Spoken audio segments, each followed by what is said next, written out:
Olá senhoras e senhores, bom dia, boa tarde, boa noite, dependendo de quando vocês verem este vídeo. Ultimamente, os assuntos sobre os inoculantes que não podem ser nomeados têm voltado em ficar em evidência mais uma vez, devido a algumas ocorrências recentes.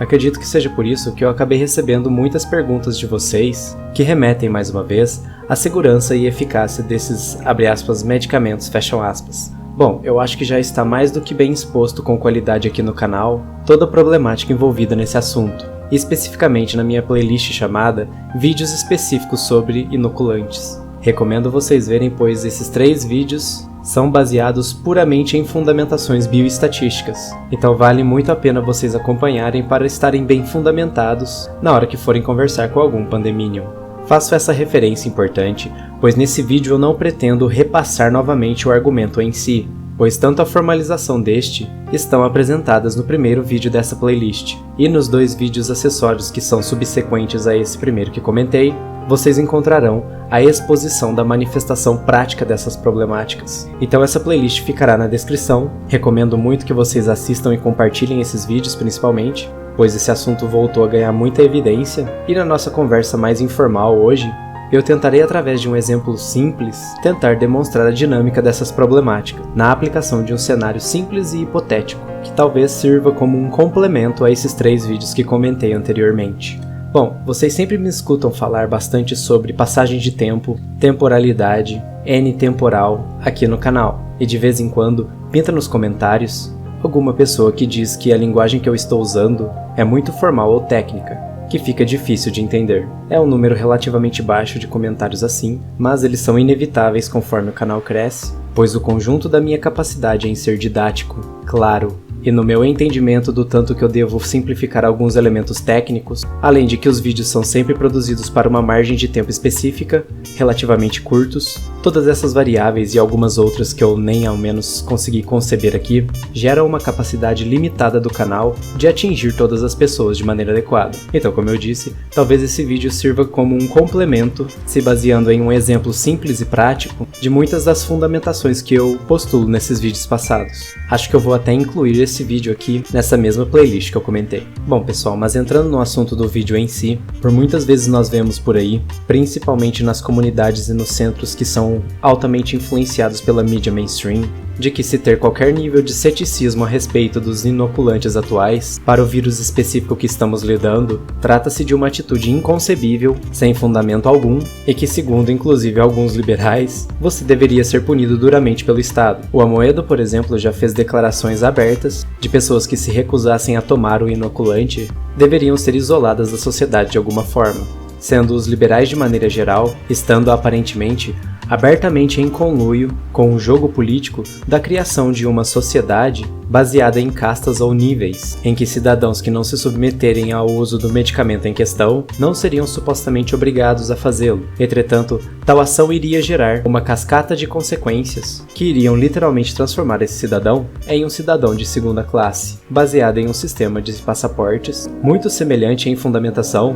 com o sistema de score chinês ou dos créditos sociais. E não se enganem, toda a tecnologia e articulação política para fazer tudo isso se tornar realidade está a todo vapor. Um dos pilares que permitem às pessoas desonestas prosperarem as suas agendas em direção a esse cenário utópico, mas que está a cada dia mais perto da realidade, e que também permite às pessoas inocentes serem manipuladas com facilidade, é a colocação desonesta e sem fundamento de que as pessoas que estão céticas a respeito dos inoculantes atuais são iguais àquelas pessoas que são contra qualquer tipo de inoculante. Obviamente, de uma perspectiva ética, é impossível derivar uma obrigação de se ingerir qualquer tipo de droga ou substância. Entretanto, todas essas necessidades e problemas poderiam facilmente serem sanados contratualmente e sem coerção alguma. Porém, o intuito do canal sempre foi tentar expandir a conversa para outros espectros do conhecimento, em que mesmo estes não sendo suficientes para a derivação de leis justificáveis, devido ao fato de que toda narrativa pré-estabelecida ser bastante frágil,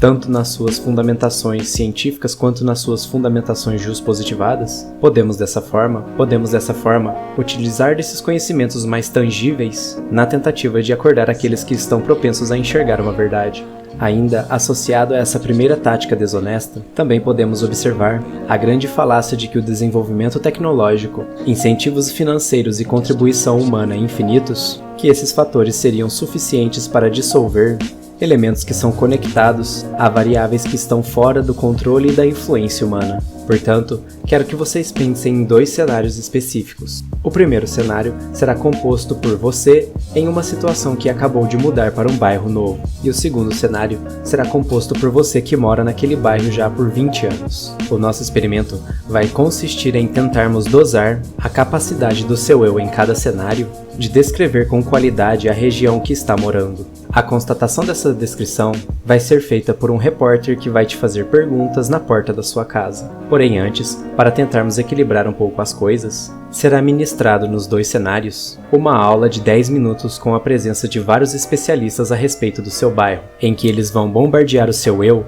com uma gama de informações que você poderá usar na entrevista. Após essa aula, o seu eu em ambos os cenários vai se direcionar ao pátio de entrada da sua casa para ser entrevistado. Neste momento, eu quero que vocês façam uma pergunta honesta a si mesmos. Em qual dos 2 cenários você seria capaz de descrever com maior qualidade e detalhe a nova vizinhança ou bairro que você mora? Darei alguns segundinhos para vocês pensarem.